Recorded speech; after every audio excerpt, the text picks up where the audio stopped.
Hey guys, it's Steven.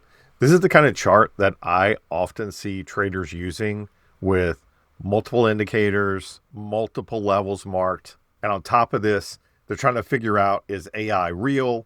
Is there overspend happening by the hyperscalers? I heard this morning on CNBC we're having a micro crash in the AI names. And then traders come in at 9:30 and try to figure out what they're supposed to do in the market. You can do this, or you can do this.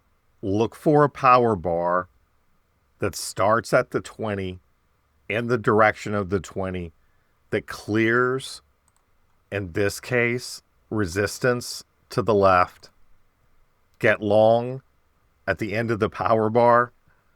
Put a stop at the bottom of the power bar and look for 1.5 R's in this case. With my indicator, it's this middle line. Take your profit, go get your Starbucks, and you're done for the day. I prefer this method to the one I showed you to start with. I think traders way overcomplicate trading, and on top of that, still lose money. Keep it simple. If you want my power bar strategy that I use for this type of trade, comment power in the comments below and have a happy Friday. Thanks, guys.